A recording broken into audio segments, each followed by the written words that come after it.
Salut, me revoilà sur YouTube. Voilà, j'avais envie de vous faire un petit point sur ce qui s'était passé là ces derniers mois, puisqu'il s'est passé beaucoup de choses. Vous allez voir notamment mon décrochage à l'exposition qui s'est déroulée au Château Mont-Blanc à Limbin. Donc gros décrochage puisque j'étais toute seule et j'ai dû m'occuper voilà, du décrochage de A à Z. Réflexion quant à l'organisation. Et puis au cours de ce vlog, je vais vous parler de mes nouvelles peintures qui sont en cours de création, des peintures à l'acrylique. D'ailleurs aujourd'hui, eh bien, je continue à travailler sur ces... Donc voilà, l'idée c'est un petit peu de continuer à vous parler de mon univers, à vous parler de mon processus créatif. Et vous allez découvrir tout ça au fil des minutes de cette vidéo. Mais en tout cas, j'essaye de vous trouver des petits bouts de création, d'atelier. Je vous montre un petit peu de plus près. Donc celle-ci, elle est un peu plus aboutie que celle-ci. Mais en tout cas, ce que je peux dire, c'est que ce motif-là qu'on retrouve, je l'ai déjà fait apparaître dans d'autres peintures à l'acrylique. C'est un motif qui revient, que j'aime travailler, qui me demande beaucoup de couches. On est lundi, il pleut des trompes d'eau et j'ai bien choisi mon jour puisque aujourd'hui j'ai loué un utilitaire car direction Limbin pour faire le décrochage de mon expo. Bon bah je viens d'arriver à Limbin, je retrouve mes toiles, ça me fait trop plaisir de les revoir. Eh bien je vais déjà les décrocher, les enrouler, les rassembler.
J'ai aussi décroché mes aquarelles, contente de les retrouver. Voilà, il y en avait quelques-unes. Ouais, ça me fait toujours un petit truc de les revoir, je suis contente. Même si j'arrive quand même facilement à m'en séparer, puisque une fois qu'elles sont créées, quand même, je m'en détache, je passe à autre chose.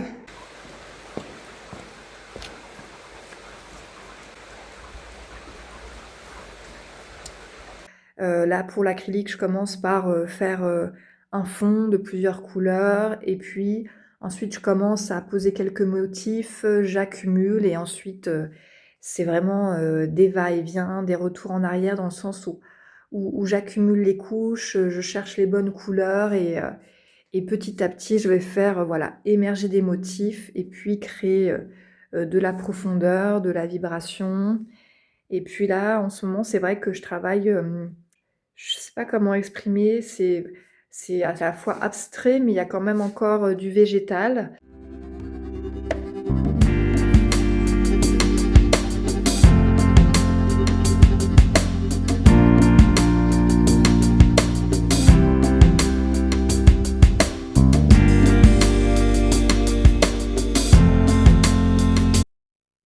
Je voulais vous parler un petit peu de où j'en étais, car je ressens là depuis quelque temps un peu une forme de sérénité.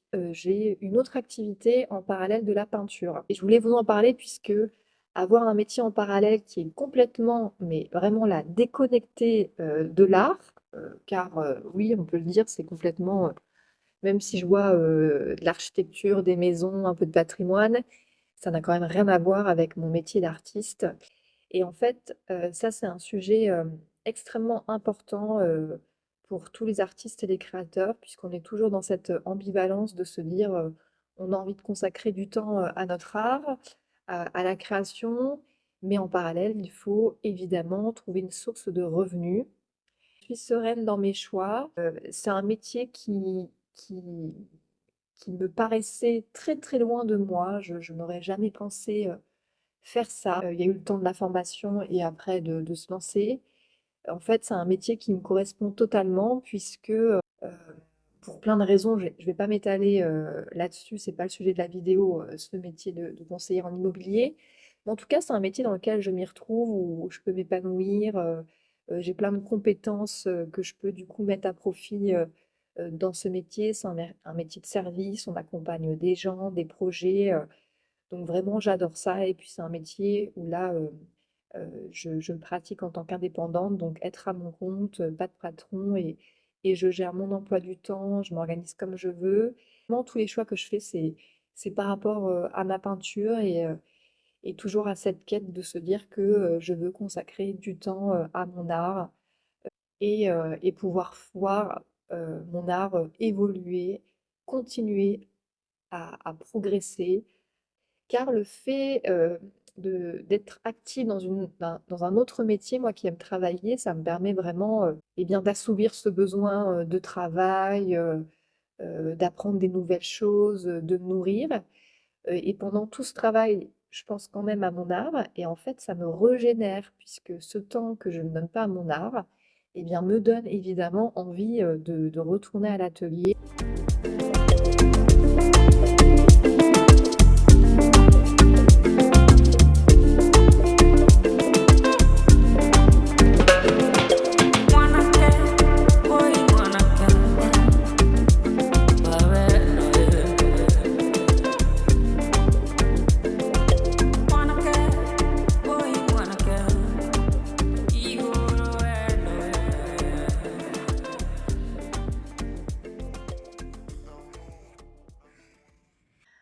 Donc, moi, je vais continuer pour ce mois de septembre à jongler entre mes deux activités. Là, j'ai des peintures à l'acrylique en cours, j'ai une peinture à l'aquarelle également. Et puis là, cette fin d'année, ça va être pour moi l'occasion, enfin, ça va être un vrai temps long de peinture, puisque j'ai deux expositions de prévues l'année prochaine. Je vais terminer cette vidéo en peinture, puisque je vais me remettre à peindre à l'aquarelle. Donc, je vais vous filmer quelques petits bouts voilà, de peinture. Et ma façon de peindre, sachez que vous pouvez la découvrir à l'occasion de cours et d'ateliers que je propose. Vous pouvez découvrir tout ça sur mon site internet, c'est-à-dire les tarifs et le temps. Et en fait, c'est vraiment des moments d'ateliers et de cours très ponctuels.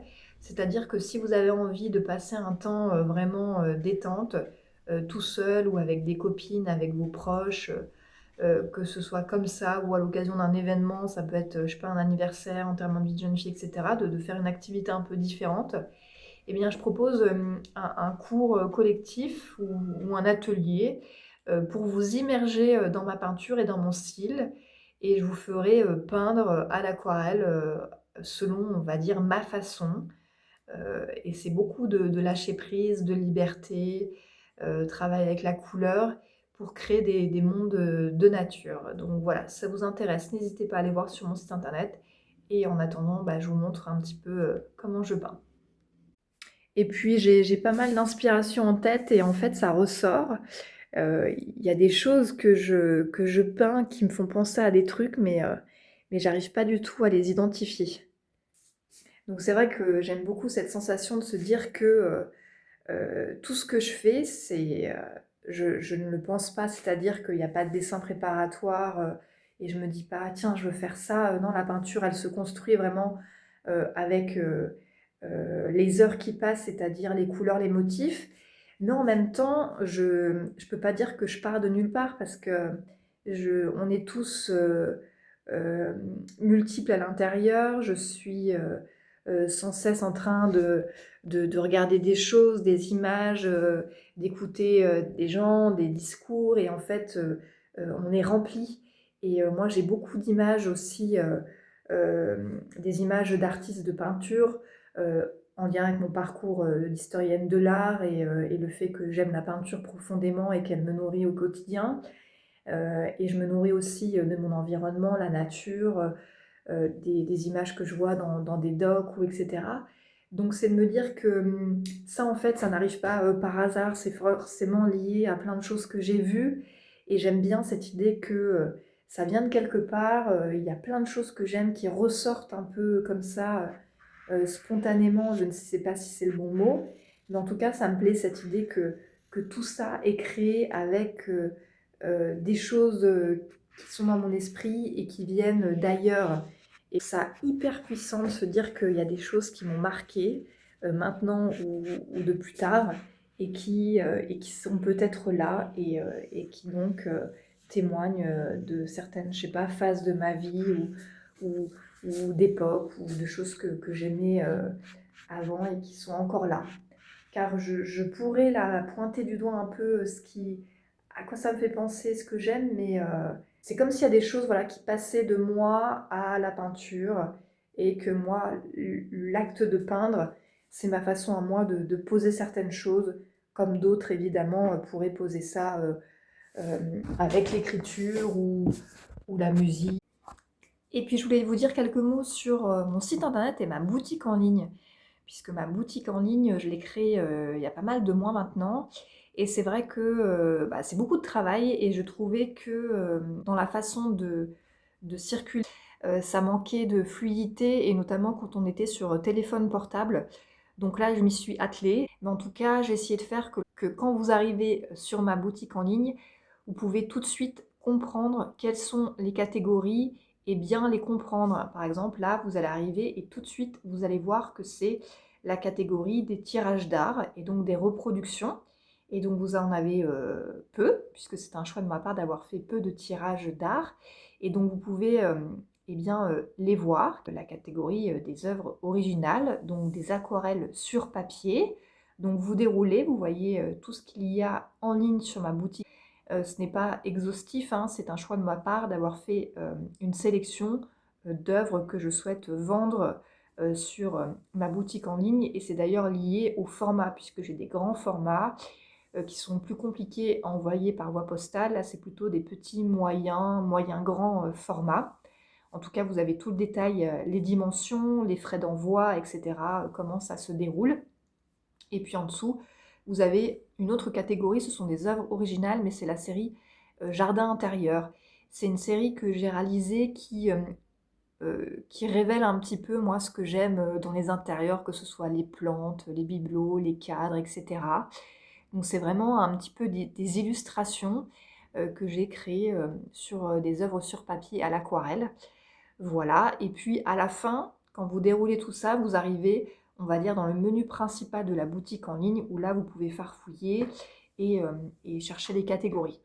Bon, en tout cas, moi, je travaille avec Wix. C'est, je trouve, assez facile d'usage. Que voilà, j'essaie de faire avec ce que j'ai pour faire quelque chose de joli, simple, etc. et accessible. Donc n'hésitez pas à aller faire un tour sur cette boutique en ligne et me faire vos retours. Et si jamais vous avez des interrogations ou il y a des choses qui bloquent, n'hésitez pas à m'en parler pour que je puisse rectifier le tir et améliorer voilà, cette boutique en ligne. Voilà. Et puis, bien sûr, j'en profite pour remercier ceux qui m'ont fait des commandes. Voilà, c'est top. Et puis, quand il y a des commandes, je glisse toujours pas mal de petites surprises euh, dans l'envoi pour vous faire plaisir. Voilà. Et puis, je voulais remercier tous ceux qui regardent ces vidéos, car pour moi, c'est vraiment pas facile hein, de tourner, de prendre le temps de raconter des choses, de faire le montage et surtout de mettre en publication ces vidéos car bah, c'est toujours quelque chose d'intime qu'on partage. Donc c'est pas facile d'oser et de se dire que c'est pas grave ce qu'on va raconter. En tout cas, il y a toujours cette peur du jugement quand on publie comme ça sur les réseaux sociaux. On est dans une société où on a des outils pour partager ce qu'on fait, nos passions, nos créations, nos processus créatifs. Et moi, par exemple, dans ma création artistique, je trouve ça super de pouvoir partager ce que je fais, ce que je vis à l'atelier, mes interrogations. Et moi, j'adore voir les autres artistes comme ça qui partagent leur quotidien d'artiste. Pas toutes, mais en tout cas une partie de leur interrogation et du cheminement créatif. C'est vraiment, je trouve qu'on a beaucoup de chance.